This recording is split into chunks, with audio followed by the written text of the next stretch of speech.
और क्या हाल चाल, सब बढ़िया। तो एपिसोड 61 की शुरुआत होती है और हमारे वांगलिंग को बताया जाता है जो जुयू कंट्री है ना, वहाँ पर हर जगह पर घूम रहा होता है और घूमते घूमते हर चीज का पता लगा रहा होता है कि जुयू कंट्री वाले किस तरह की टेक्निकों का उपयोग करते हैं, उनकी किस तरह की लाइफ है। अब जैसे हमारा वांगलिंग जैसे जैसे कंट्री में घूमता रहता है ना, वैसे वैसे हमारे वांगलिंग को पता चलता जाता है कि जो जुयू कंट्री के नॉर्मल लोग हैं ना, उनकी लाइफ बहुत ही ज्यादा बेकार है। इमोर्टल लोग उन्हें एकदम गुलामों की तरह रखते हैं और उन्हें एकदम कचरा समझते हैं और उन्हें जब चाहे तब मार डालते हैं। अब पलक झपकती 1 साल गुजर जाता है और हमारा वांगलिंग लगातार 1 सालों से जो जुयू कंट्री है ना, लगातार घूमता रहता है इधर उधर और हर चीज का पता लगाता रहता है। और तो और लगातार 1 साल तक ट्रेवल करने के बाद हमारे वांगलिंग को इस बात का भी पता लग जाता है कि जो जुयू कंट्री है ना, उसमें जो नॉर्मल लोग हैं ना, वो बर्फ की बहुत ही ज्यादा खास मूर्तियां बनाना जानते हैं। और जैसे ही वो बर्फ की मूर्तियां बना देती हैं ना, तो कोई पावरफुल कल्टीवेशन करने वाला बंदा या फिर बोला जाए तो इमोर्टल उसे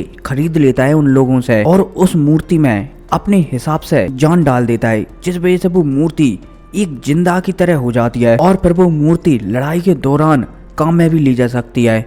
अब जैसे हमारा वांगलिंग इस बात का पता लगाता है ना, इसके अलावा हमारे वांगलिंग को और भी बातों को पता लगता है कि जो जुयू कंट्री है ना, उसमें बहुत सारी सिटी हैं और कंट्रियों के मुकाबले जो जुयू कंट्री है ना, उसमें हर सिटी में एक ओनर रहता है जो कि पूरी की पूरी सिटी पर राज करता है। अब पलक झपकती और दिन गुजरते हैं और हमारे वांगलिंग था ना, वो अब नॉर्मलों की तरह रहने लगा था। बोला जाए तो जैसे जुयू कंट्री वाले रहते हैं ना, वैसे ही रहने लगा था।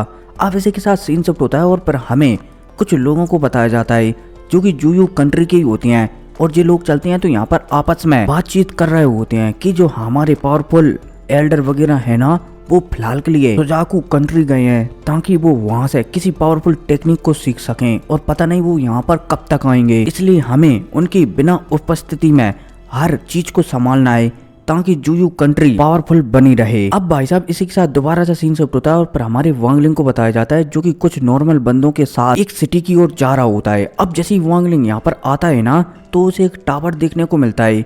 अब इतने में हमारा वांगलिंग दिखता है कि ये टावर है ना, इसकी ऊंचाई सिर्फ 11 मंजिल के बराबर है, इसलिए इसके अंदर जो भी बंदा रहता है ना, वो इतना ज्यादा पावरफुल नहीं होगा। वांगलिंग समझ जाता है कि सबसे पहले जुयू कंट्री के और भी रहस्य जानने के लिए उसे किसी एक बंदे का रूप धारण करना होगा। अब जैसे ही वांगलिंग ये सोचता है ना, तो हमें इसी टावर के अंदर एक बंदे को बताया जाता है जो कि कल्टीवेशन कर रहा होता है। इतने में यहाँ पर अचानक हमारा वांगलिंग प्रकट होता है। अब जैसे हमारा वांगलिंग आता है ना, तो सीधा वो एक अटैक, वो भी माइंड वाला, सामने वाले बंदे के ऊपर कर देता है। अब जैसे वांगलिंग ऐसा करता है ना, तो सामने वाला बंदा बेहोश होकर वहीं पर टिल हो जाता है, बोले जाए तो बेहोश होकर गिर जाता है।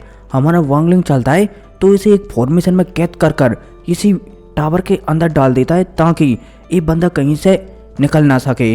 अब वांगलिंग चलता है तो इसी बंदे का रूप धारण कर लेता है और बाहर आ जाता है। अब जैसे ही हमारा वांगलिंग बाहर आता है ना, तो उसे 2 स्टूडेंट आपस में ट्रेनिंग करते हुए दिखते हैं। जैसे ही वांगलिंग दोनों स्टूडेंटों को दिखता है ना, तो हमारा वांगलिंग जो कुछ समय हमारे वांगलिंग ने बंदे को बेहोश किया है ना, उसकी मेमोरी में उसे पता लगता है कि दोनों स्टूडेंट उसके शिष्य ही हैं, लेकिन इनमें से जो लड़की है ना, वो थोड़ी अलग प्रकार की शिष्य है, बोला जाए तो 2 नंबर वाली। हमारा वांगलिंग थोड़ा सा गुस्सा हो जाता है कि बंदा तो बहुत ही ज्यादा ठरकी है। अब हमारा वांगलिंग चलता है तो आगे बढ़ता है और उसका जो मेल स्टूडेंट है ना, उससे पूछने लगता है कि तुमने वो टेक्निक सीखी।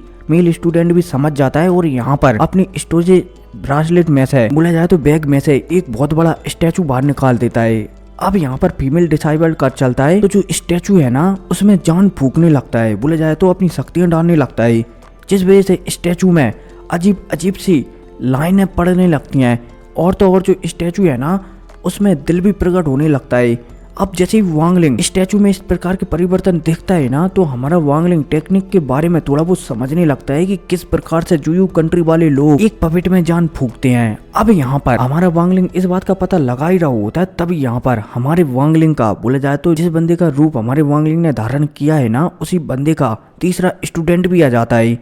अब जैसे ही यहाँ पर तीसरा स्टूडेंट आता है ना, ये हमारे वांगलिंग को कुछ जवाब, बोला जाए तो कुछ बताने लगता है कि जो 4 अलायंस वाले लोग हैं ना, मैंने उनके बारे में पता लगा लिया है। मास्टर, क्या मैं इसके बारे में जानकारी आपसे बड़े लोगों को दे दूं? अब जैसे ही वांगलिंग सामने वाले स्टूडेंट की बात सुनता है ना, तो वो मना कर देता है और सामने वाले स्टूडेंट से कहने लगता है कि मुझे उसके पास ले चलो। अब जैसे ही सामने वाला स्टूडेंट वांगलिंग की बात सुनता है ना, तो वो उसे मना नहीं कर पाता और हमारे वांगलिंग को वहाँ पर ले जाने लगता है जहाँ पर जुयू कंट्री के बोला जाए तो 4 अलायंस के मेंबर छुपे हुए हैं। अब जैसे ही हमारा वांगलिंग यहाँ पर आता है ना तो वो अपनी आध्यात्मिक शक्तियों को फैलाकर देखने लगता है कि यहाँ पर कौन छुपा है। इतने में वांगलिंग को यहाँ पर 2 प्रकार की शक्तियाँ देखने को मिलती हैं, जिनमें से एक शक्ति तो बहुत ही ज्यादा कमजोर थी, लेकिन जो दूसरी शक्ति थी ना वो बहुत ही ज्यादा अजीब थी। कोई सी बार तो वो नाशिंग सोल लेवल पर थी और कोई सी बार वो सोल फॉर्मेशन लेवल पर थी और कोई सी बार तो वो बहुत ही ज्यादा कमजोर दिख रही थी। हमारा वांगलिंग समझ जाता है कि ये दूसरी शक्ति जिस भी चीज की है ना वो बहुत ही जल्दी टपकने वाला है। अब वांगलिंग चलता है तो फाइनली इस फॉर्मेशन को तोड़ता हुआ सीधा उस गुफा के अंदर आ जाता है। अब जैसे हमारा वांगलिंग गुफा के अंदर आता है ना तो उसे यहाँ पर भी एक फॉर्मेशन चढ़ा हुआ देखने को मिलता है। वांगलिंग चलता है तो पलक झपकते ही सामने वाले फॉर्मेशन को तोड़ देता है। अब जैसे ही वांगलिंग ये करता है ना तो इस फॉर्मेशन के उस साइड से बहुत सारी तलवार हमारे वांगलिंग की साइड आती हैं, लेकिन वांगलिंग चलता है तो इन्हें काउंटर कर देता है उल्टा उसी के ऊपर, जिस वजह से ये तलवार एक छोटे से बंदे में जानकर लगने वाली होती हैं। तभी हमारा वांगलिंग दोबारा से इन सारी की सारी तलवारों को रोक देता है। अब इतने में वांगलिंग को एक बंदा जो कि बहुत ही ज्यादा यंग था 18-19 साल का, और इतने में हमारे वांगलिंग को एक और बुढ़ा जो कि 400-500 साल का लग रहा था 2 लोग देखने को मिलते हैं। हमारा वांगलिंग दूसरे नंबर के बुढ़े को देखते ही पहचान जाता है कि ये तो वही बुड्ढा है जिसने रेड बटरफ्लाई की कॉपी से फाइट की थी। अब यहाँ पर इनके बीच लंबी चौड़ी बातचीत होने लगती है। हमारा वांगलिंग चलता है तो इस टेंडू वाले बुड्ढे से कहने लगता है कि आप यहाँ से निकल जाएं एल्डर, क्योंकि इस जगह के बारे में जुयू कंट्री के लोगों को पता चल गया है, इसलिए वो बहुत जल्द आपको यहाँ पर मारने के लिए आ सकती हैं। और तो और वांगलिंग सामने वाले बुड्ढे को एक गोलियों से भरी बोतल भी दे देता है कि इसमें कुछ गोलियां हैं जिन्हें खाकर आप रिकवर हो सकते हो। अब जैसे ये बुड्ढा हमारे वांगलिंग की बात सुनता है ना तो ये हमें से रिला देता है, लेकिन ये बुड्ढा चलता है तो ये हमारे वांगलिंग से कहने लगता है कि ये एक जगह है ना, ये मेरी जगह है, इसके अलावा यहाँ पर मैं पला बड़ा हुआ हूँ, इसलिए मैं इस जगह को छोड़कर बिल्कुल भी नहीं जाने वाला। बुड्ढा चलता है तो अपने स्टूडेंट को कुछ ऑर्डर देता है कि आज से तुम्हें अकेले ही जीना है और बड़े होकर जो हमारी 4 अलायंस है ना उसे दोबारा से जिंदा करना है। उम्मीद है आप बोले जाए तो तुम इस वर्ल्डन को उठा सकोगे। अब भाई साहब ये कहते हैं बुड्ढा चलता है तो एक पोर्टल ओपन करता है और अपने स्टूडेंट को यहाँ से टेलीपोर्ट कर देता है। इतने में अब हमारे वांगलिंग को बताया जाता है, जो कि बुड्ढे को ऐसा करता हुआ देखकर समझ जाता है कि अब ये बुड्ढा मरने वाला है। अब जो बुड्ढा चलता है तो अपनी छाती पर ही बार कर देता है और जोर जोर से हंसने लगता है। अब इतने में ये बुड्ढा चलता है तो आसमान में पहुंच जाता है और आसमान में पहुंचते ही अपने लाइफ कोर को बाहर निकाल लेता है और इसे ब्लास्ट करवा देता है। अब जैसे ये बुड्ढा ऐसा करता है ना तो जो जुयू कंट्री के बहुत सारे पावरफुल लोग है ना वो मारे जाते हैं। अब इतने में हमारे वांगलिंग को बताया जाता है, जो की बुड्ढे को ऐसा करता हुआ देख रहा होता है। हमारा वांगलिंग बहुत ही ज्यादा उदास था, लेकिन वांगलिंग चलता है तो दोबारा से अपने सेक्टर में बोला जाए तो अपने टावर में वापस आ जाता है।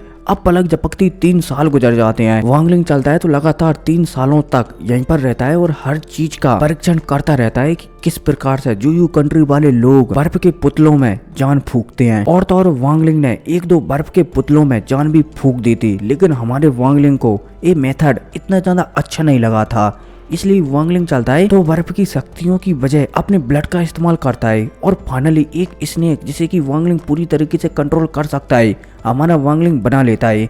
अब जैसे ही वांगलिंग ये स्नेक बनाता है ना तो वांगलिंग को महसूस होने लगता है कि मानो अब वो सोल फॉर्मेशन से सिर्फ 1 कदम की दूरी पर है। वांगलिंग समझ जाता है कि अब उसे एक शांत जगह ढूंढनी पड़ेगी जहाँ पर वो सोल फॉर्मेशन पर पहुंच सके, क्योंकि सोल फॉर्मेशन पर पहुंचते समय आसमान से थंडर गिरेंगे जो कि आसपास वाले लोगों को आकर्षित कर सकते हैं। इसलिए वांगलिंग सोच रहा होता है कि उसे एक ऐसी जगह चाहिए जो एकदम शांत हो। अब वांगलिंग ये सोच ही रहा होता है तभी उसे याद आ जाता है कि ऐसी कंट्री बोला जाए तो ऐसी जगह तो यहाँ पर कहीं भी नहीं है, सिर्फ एक ही ऐसी जगह है जहाँ पर वो अपना कल्टीवेट बोला जाए तो ब्रेक थ्रू आसानी से कर सकता है, और वो है उसकी जन्मभूमि जाओ कंट्री। अब जैसे ही वांगलिंग जाओ कंट्री के बारे में सोचता है ना तो वांगलिंग चलता है तो सबसे पहले टावर के अंदर जाता है और पिछले 3 सालों से हमारे वांगलिंग ने जिस बंदे का रूप धारण कर जुयू कंट्री में समय बिताया है ना उस बंदे को आजाद कर देता है। अब वांगलिंग चलता है तो फाइनली एक स्पेस पोर्टल के पास आता है और यहाँ पर आने के बाद हमारा वांगलिंग